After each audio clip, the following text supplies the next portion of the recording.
there are a lot of countries out there. Some are great at conquest, like the Mughals or Hordes. Some are great at pressing the dev button, like the Netherlands. And some are great at whatever this is, thanks Austria. However, if you want to play a non-pirate republic, but still kinda commie, aka Peasant Republic, Naval Empire, which also is a landlocked mountain power, well, have I got just the country for you. And before we get into the rest of the video itself, we just have to do a quick little pace stop to say that a like on the video would be appreciated, and a subscription would be amazing. To say that we've been doing well subscriptions recently is an understatement. 40k is basically right around the corner now, so if you can head on down below and help me reach that goal, that would be incredible. With that said, enough self-shilling, let's start with a quick clarification. In this run, we're not doing any nation flips. In fact, this path is unironically the intended path of this nation. However, we're playing, as mentioned, a peasant republic, which technically isn't communist, but the reason I'm claiming it as such is because when peasant republics were added as a government reform for Dipmartian, they had a lot of communist-themed missions, like the conquest of bread and breaking the chains. So even though Aragon and this nation also gets to go peasant republic to these days, the country I'm going to show you is going to be communist enough for me, especially since they quite literally start as an anarchist state. Because of course we're talking about the little three anarchist little mountain states over here. And I'm going to go with Rahad here, or however you want to pronounce this, because they're in the middle, so they get early access to their, shall we say, very invadable neighbors, as well as, starting with, I think, a better trade good. The other two have tea, they have copper, and copper's worth a little bit more extra in the early game. So I think it makes it the better choice out of these three. The map color is also, in my opinion, the best, although I think the Coho pink is a bit more rare as a map color. The Jarai white is also quite an interesting choice if you want to go that route. But Rada is what I'm gonna, or Rahada, or however you want to pronounce this, is what I'm gonna go with here. So let's address it one by one. We're landlocked, you can see that right away. We're landlocked here, we're sitting on a jungle, nowhere near coastal. So far, so good. But looking at our ideas, we can see that we have a lot of naval stuff. In fact, most of this build is basically a naval trade nation. We have 15% light ship combat ability, which is a bit of a meme. Light ship combat ability should not be used for fighting. Please do not use your light ships for fighting, even with this ability. Don't fight with light ships, okay? Just don't. But at least the Yeti Naval Tradition is a bit useful. It gives you trade steering as well as a passive ticker, but 100% Naval Tradition is also acquirable, so it's just a neat buff to have. And finally, get some Naval Forcement on the finisher. Regarding our actual ideas, we pick up some Tolerance to the True Faith, which is neat, can't complain about that. Light ship cost minus 20%, though, is where it gets interesting. This is a relatively significant decrease to your light ship cost, especially if you're stacking it with ship costs from other places, so you can get a lot of quite cheap light ships out. This is actually relatively useful at this point. It's a bit better than a 10% reduction, because with 20% it's again quite significant now. You pick up 10% global trade power, which is nice, and ironically enough the global settler increase here is quite useful because of the area you're in. Now normally global settlers is quite nice for colonizing the new world, but in here you actually have a lot of decently devved provinces that you can colonize quite early and have a relatively good time with it. I mean, there's some 6 and 6 dev provinces over here, 5 and 6 dev provinces over here, the islands, like 8 dev here, and even a 10 dev province here. Like, this is a nice area to colonize into, and you have quite early access into it. So you don't even need to take exploration ideas. Expansion ideas is going to let you grab these quite early on once you become coastal. Improved relations is always nice, but it's nothing too major. You get some trade efficiency, which is neat, and some fort defense. This is very whatever. And of course the naval forcement for the finisher. So this is very much a naval colonizing power. However, you're also a stateless society. Here's the anarchism coming in. You're super defensive with 75% defensiveness. You get a nice 15% morale of armies, but you're not allowed to govern anything outside your capital state. As part of the stateless society mechanic though, well, you can't flip out of it. However, the only way you can progress out of it is to reform into a republic and become a peasant republic. So indeed, your reformation path is from an anarchist state into a communist peasant republic state. Who doesn't love to see it? This will be what you want to do to be able to actually expand, and this is something you're going to need to do if you want to get coastal. So you want to go reform into a peasant republic. You kind of get there by sitting around and surviving, which is going to be a non-trivial part of this run, as not only are you weaker than all your neighbors around you, you're also not a tributary of Ming, but everyone else kind of is, so that's going to be a bit awkward. You're going to hopefully want to see either a Ming collapse, or build up enough of a power base so you can actually start to challenge them. Remember, Ming is a good source of money to stab, because if you do manage to punch Ming for money, you've kind of fixed your money problems for the foreseeable future. Regarding opening plays, well, the good news is that you actually do still have access to estates. You're not a horde or anything, so you can go ahead and grab monarch points early and other things like that. The monthly autonomy take from having no estates doesn't matter, because you're not going to be expanding past your capital. With that said, one thing I will give you as a preemptive warning is that you do start in an interregnum. Eventually, you'll leave this interregnum and get a normal ruler and can go declare wars, but it does mean initially I will not actually recommend opening with the free company. So build that when you actually have a ruler and can go to war. And when you do that, I would also recommend actually rolling him as a general. Another source of generals, of course, is going to be your nobility, access to generals from the nobility officer rights for a free general.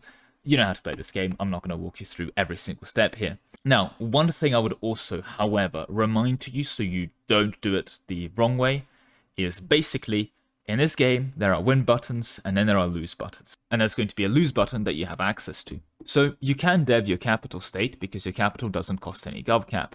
However, when you get to 15, you might be tempted to press the expand infrastructure button. Don't press the expand infrastructure button. When you press the expand infrastructure button, you increase the governing cost of your province. This means that after the month tick, when you updated the game, let us now run a month. As you can see, Majapahit falls, but so do you. You are now 400% over governing capacity. You no longer get to play the game. You no longer get to have stability, as stabbing up once now costs 437 admin. You no longer get to have advisors, as they're now 300 times more expensive. You no longer get any friends, as your improved relations is reduced to effectively 0. If you conquer anything or anyone with the state, everyone will hate you forever, and you can't conquer because your admin efficiency is terrible. Now, the good news is that if you do press the lose button, you can unpress the lose button by reducing infrastructure. So yeah, don't waste 50 admin. Bad button. Don't press the button. I'm looking at you. Don't press the button. Don't do it. You don't want to press the button. Now, in terms of other advice, you do not start the game with feudalism. So to help you gain the spread of feudalism, because there is a ticker for Navy-friendly policies feudalism, 0.75 instead of 0.125, I'd recommend going to someone like Khmer, because they start a bit more friendly towards you than Champa, I find, in experience. Go and improve relations with them. The moment they tick over to a positive amount, and we can run that real quick to demonstrate. As you can see, it now counts as a friendly province, even if they're still hostile, so you're now getting that delicious feudalism, which is excellent. Now, I found in my test games that around 47 is when you tend to get out of Regency, so that's something to aim for. If it's taking way too long, just feel free to restart, honestly. That took a while. Took until 1448 to actually get our ruler here. Bit unfortunate, but yeah, you just get one. When you do, I'd recommend either rolling him as a general. This guy isn't great, but he's got a siege pip, or you should probably have the nobility estate privilege officer rights, which lets you roll a general from granting nobility thing. Well, make sure they have 40 influence. They probably will have 40 influence if you're doing estates. There you go, gave them out some stuff. Let's just get our general now. This one's a bit better. And when you do have your ruler, you can now go and declare war. I'd recommend, they tend to ally each other in my opinion, but the nice news is they also don't tend to build to force limits. So if you oh, nice, or a free thinker, you're able to get these skills relatively quickly. Oh, that's an unfortunate retreat. But yeah, as you can see, nothing too major here. Run them down. My god, they are refusing to die, aren't they? Please, just die. My god. Of course, it's the one I record that is the most painful. And this is an excellent way of picking up a defensive war. In this case, maybe we don't, considering our Utah might be a bit scary. I'd certainly not recommend taking this fight, although I guess it could be an option.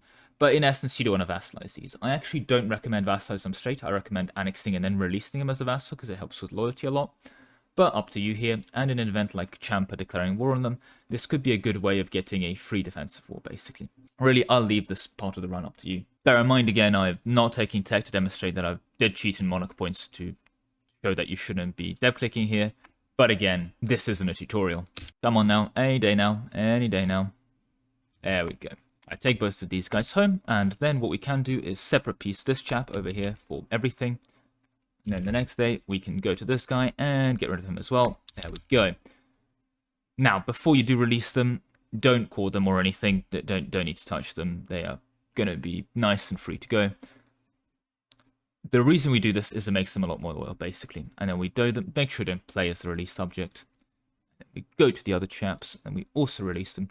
And they're going to start disloyal, so I would suggest going to the nobility, and I would suggest now giving out strong duchies, as well as going ahead and making them both marches, which is quite neat. If you keep deving your capital, so make sure you have the dev edict, you probably want to get prosperity going at this rate as well. At around the 30 dev area, which is difficult but possible because you have nothing else to really spend your monarch points on, you'll be able to get these 6 dev guys to be small enough to the extent that you can give them send officers, which makes them actually not trivial at fighting by the time they build up their army. And you're going to have 12 force limit to your name with 30 dev and these 2 guys, letting you pretty much AFK or do wars of opportunity when Ming has their whole situation a bit more under flames, shall we say. Basically sit around until you reform out of your stateless society and reform into your peasant republic to start the next phase of the game. You also have access to Malaya if you want to become a peasant republic Malaya, which is certainly an interesting option, and if you want to full send the naval build, this is going to be the route for you. Otherwise, you still have some missions over here. Particularly, I would say, you can have the vassal kingdoms for some extra income from assets if you want to go that route. And some neat other stuff like getting Moroccan cloves, which is good. Some peppers and textiles, nothing to complain about. Regarding your idea choices, there's a lot of options. Going naval and maritime to secure your naval might is always a good idea. Expansion is also not bad, especially with this combination with naval, giving liberty desire from subject development if you want to go subject spam, as well as state maintenance, which is a bit whatever. But more specifically with maritime ideas, you can get 33% more ships, which is always neat. Now, you can also double dip here with aristocratic and then the plutocratic ideas. So if you want to go plutocratic and aristocratic and then go into something like infrastructure ideas to get the dev cost from aristocratic and the dev cost from plutocratic, make sure you take aristocratic ideas here before you become a peasant republic, as you won't be able to do it then. But remember, you can invent serfdom in an anarchical state. Stop asking questions. But with that said, that is all I have time for today. Thank you very much for watching, with a special thank you to my channel members, especially Ark, Soda, Solemon, W Haste, Sebastian Haller, Chendok 2.0, Nick Huss, Dark Fortuna, Big Salad, Lep Josh, Gay Fug, Clockwork Norse, Golden Arrows, Lanhatan, Awesome Rabbit, Best Pro Gaming, and Grand Admiral Flavia.